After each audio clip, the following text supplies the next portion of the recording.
Now, with certain players becoming so legendary, most even had a go-to signature move that changed the game of basketball forever.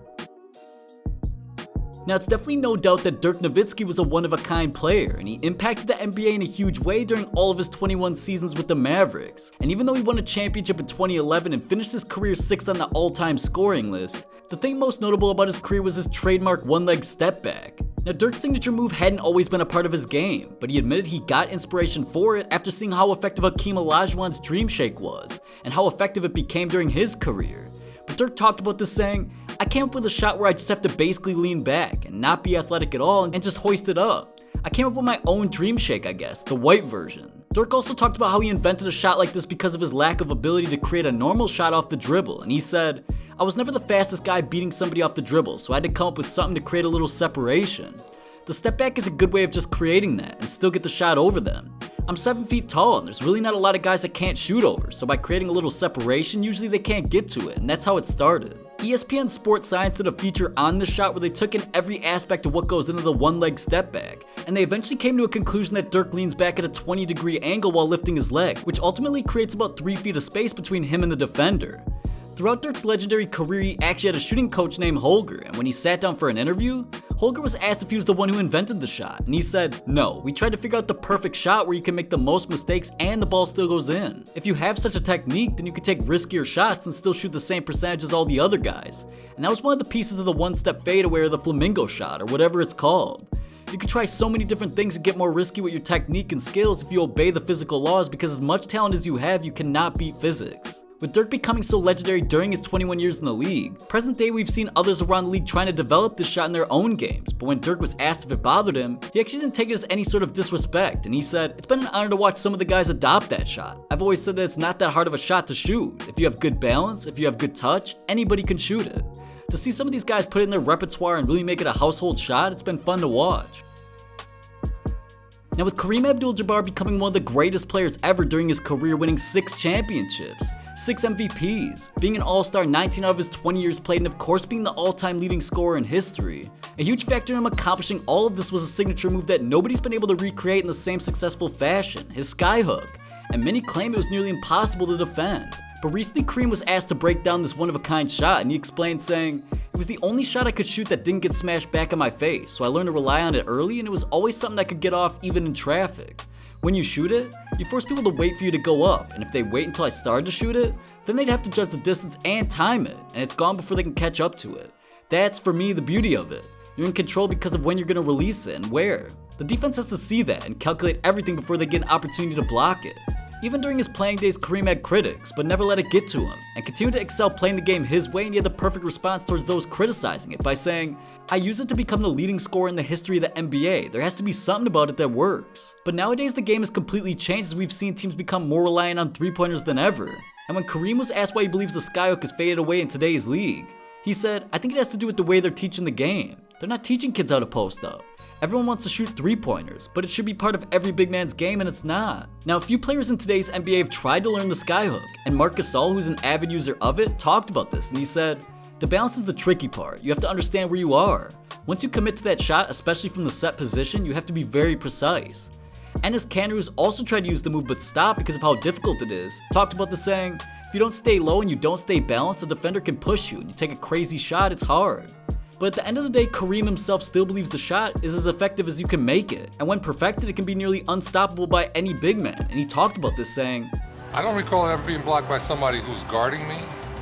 If I knew where someone was, that person wasn't going to block that shot, because I'd always get my body in between them and the ball." Manute Bol was like 4 inches taller than me, and I shot a number of them on him and made them without him blocking it, and he was a good shot blocker. Now, Allen Iverson no doubt changed basketball forever, as he was always one of the smaller guards on the floor at all times, but changed what it really meant to play at his position. A point guard was more so the playmaking pass-first type of player used to set up the scores, but AI himself wanted to be that scorer, and after switching positions, he became one of the best scorers in league history, and Iverson too had a signature go-to move, his crossover, which you actually see many players today trying to replicate like Kyrie Irving and Steph Curry, but interestingly enough, Iverson admitted that those two are better than dribbling than he was, and he said, "Those guys are next level. I didn't have the handle they do." Even Kevin Durant talked about the comparisons of his new teammate Irving to AI, saying, "Kyrie's better than AI to me. Skill for skill, his handle's better. I feel like Kyrie got more skill, I'm sorry." But nevertheless, where did Allen learn to do this move? He talked about it happening to him so many times while he was young that he eventually had to add it to his game. And he said, "When I was in high school, I used to do the Tim Hardaway crossover where I went through my legs first, then crossed it over. And when I got to college, a guy named Dean Barry used to do it to me all the time. This crossover was vicious, and he used to get me with it in practice all the time because I had to guard him. After a while, I had to stop being stubborn and wanted to add it to my game. At first, I was kind of hesitant about asking him to teach me, but the move was so vicious I just had to learn."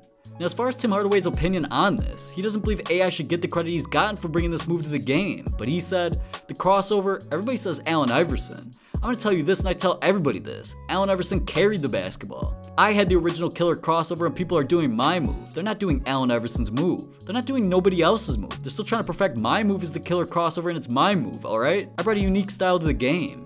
Then when AI heard this, his response was just as legendary as his game, and he said, "Yeah, I heard about it. I carried my crossover all the way into the Hall of Fame, so there you go." But the moment this crossover move changed the NBA was when it was glorified on March 12, 1997. At the time, Iverson was just a rookie and he was being guarded by his idol in a game between the Sixers and Bulls.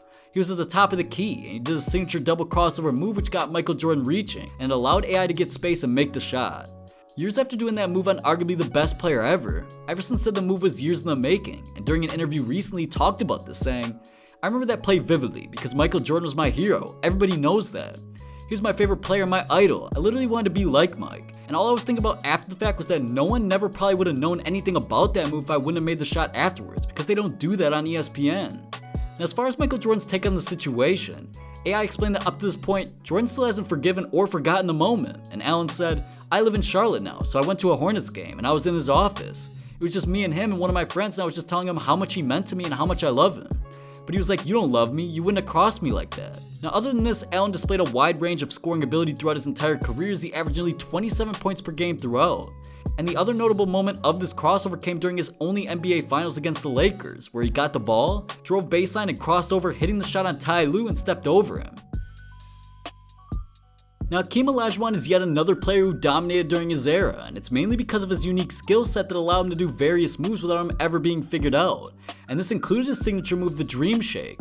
Even Shaquille O'Neal admitted that Olajuwon was one of the only players he could never intimidate or figure out. But with Hakeem dominating on both ends of the floor, averaging over 20 points per game throughout, and even being the all-time leader in blocks, it simply explains why many players both past and present have wanted to replicate his moves. Now, Joel Embiid is actually one of the players in today's NBA that's been both praised and mentored by Hakeem himself. But Joel actually talked about studying Olajuwon's game growing up when he said, "I had this DVD that my coach in Cameroon had mailed to me when I first came to America. It was an hour-long tape of Hakeem Olajuwon and some other legendary big men. I probably watched that DVD every single day for 3 years. I would study the way that Hakeem moved, and I would go out and try to imitate him. I did it in high school and I did it at Kansas. I was basically just imagining that I was a good basketball player. I mean, I sucked, but somehow I convinced myself that I was Hakeem. And I started getting better and better, and then I sort of started killing it."